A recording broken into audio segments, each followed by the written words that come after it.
मेरे अजीज दोस्तों और बुजुर्गों, अंग्रेज पूरी फौज को जमा किए, बेगम हजरत महल को लड़ते लड़ते नेपाल में पनाह लेना पड़ा।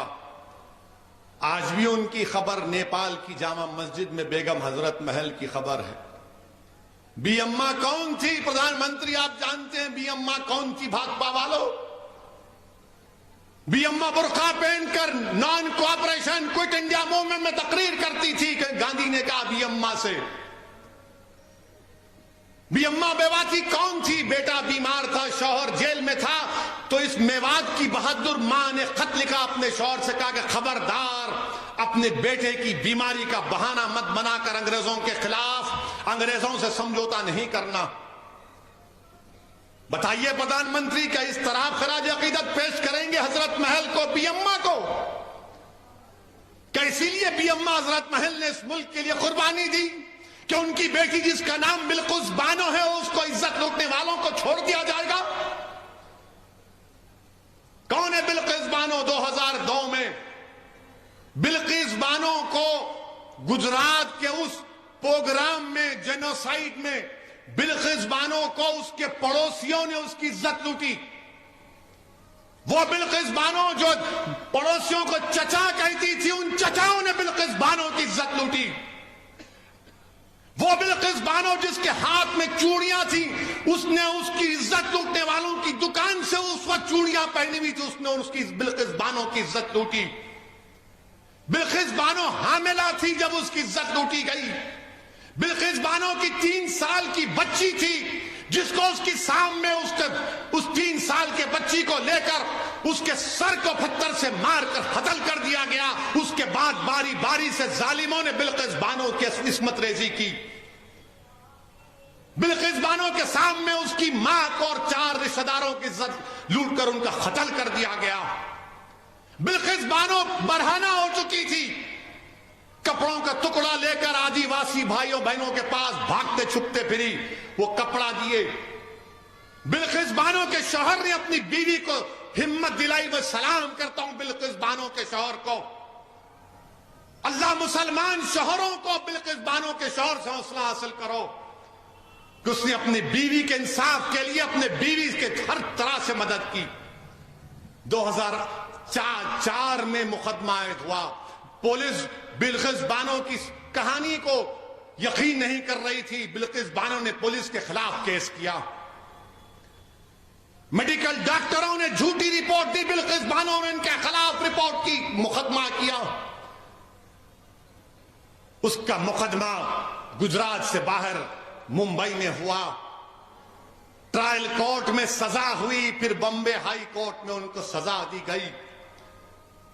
मेरे अजीज दोस्तों और बुजुर्गों, 75 साल की आजादी का अमृत उत्सव मना रहे हैं और भारत की एक बेटी के साथ इस तरह का सलूक कर दिया जाता है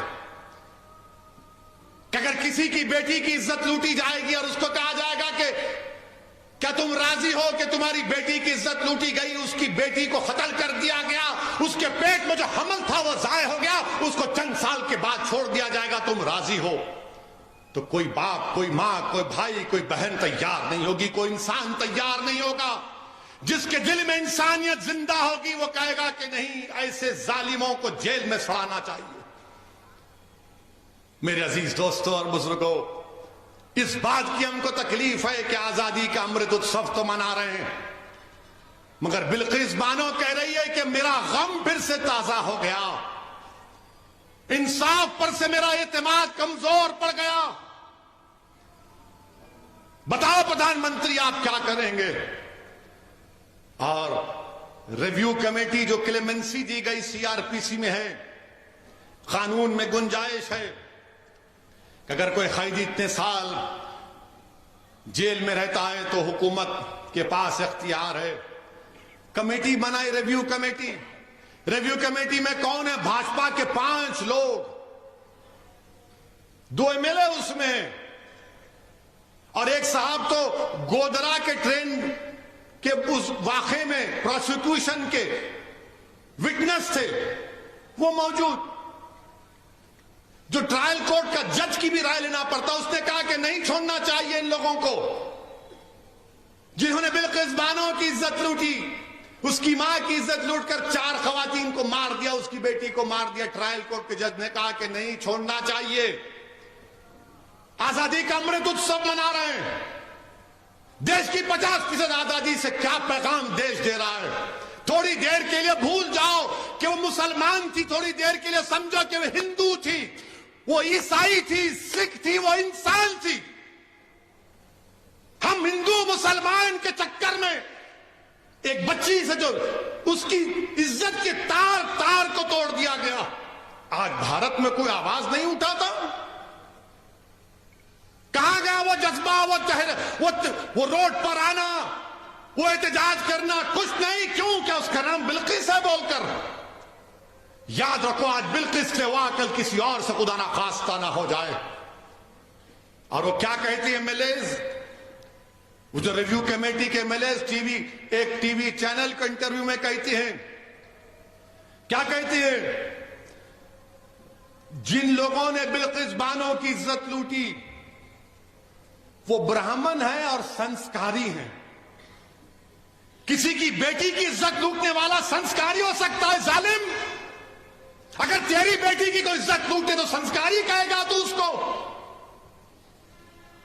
इस तरह की बात ऑन रिकॉर्ड कही गई। हम भारत के प्रधानमंत्री से पूछना चाह रहे हैं, ट्रिपल तलाक का कानून आपने बनाया था, आपने पार्लियामेंट और पार्लियामेंट के बाहर कहा था कि मैं मुस्लिम बहनों का भाई हूं। प्रधानमंत्री बिल्किस बानो भी आपकी बहन की बेटी है। प्रधानमंत्री बिल्किस बानो भी आपकी भाई की बेटी है। आप नरेंद्र मोदी हैं मगर आप देश के प्रधानमंत्री हैं, आप मुल्क के वजीर आजम हैं।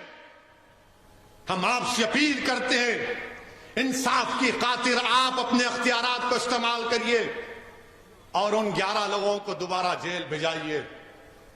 वो बिल्किस लाचार और यतीमी की हालत में आज कह रही है कि मैं दुनिया से बात नहीं करूंगी, मैं दुनिया से बात नहीं करूंगी, इंसाफ पे से मेरा भरोसा उठ चुका है। हम वजीर आजम से अपील करते हैं, मुल्क के वजीर आजम से हर शख्स अपील करता है कि भारत के प्रधानमंत्री, तारीख में आपको किस तरह याद किया जाएगा वो आप फैसला कर लो। आप 2 इलेक्शन जीत चुके हैं मगर ये इंसाफ का मामला है, ये इंसाफ का मामला है वजीर आजम। आप मुल्क के 133 करोड़ अवाम के वजीर आजम हैं। आप सिर्फ वोट डालने वालों के वजीर आजम नहीं है, देश के प्रधानमंत्री। आप अपने अख्तियारात को इस्तेमाल करो। बिल्किस बानो अपने घर से निकलने से डर रही है।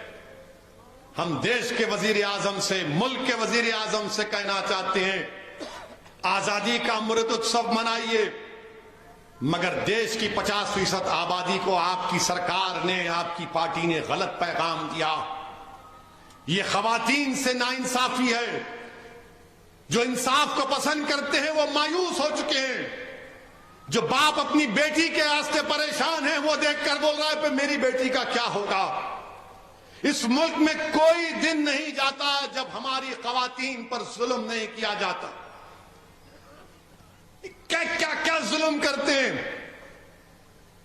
इंसान नहीं है जो औरतों पे जुल्म करते, तुम हैवान हो, याद रखो। जो खवातीन पर जुल्म करता है वो इंसान नहीं है, हैवान है। तुम कमतर जाहिल भी नहीं बल्कि तुम उस जंगल के शेर से, हैवान से जलील आदमी हो जो खवातीन पर जुल्म करते। मर्द का मतलब यह नहीं है कि तुम खवातीन पर जुल्म करो। और वो जालिमों को जब जेल से छोड़ा गया तो फूल का हार, मिठाइयां बांटी जा रही हैं। ये संस्कार है? सोच लो थोड़ी देर के लिए, इतना बड़ा मजमा है। मेरी आवाज जो वीडियो पर लोग सुन रहे हैं, तुम आलम तसव्वुर में जाकर सोचो कि बिल्किस तुम्हारी बेटी है और उसको इज्जत लूटने वालों को इस तरह का सलूक किया जा रहा है। अगर तुम्हारे खून से, आंख से खून के आंसू नहीं निकलेंगे तो तुम्हारे दिल में धड़कता हुआ दिल नहीं रहेगा। मिठाई खिलाई जा रही है, पैर पड़े जा रहे हैं।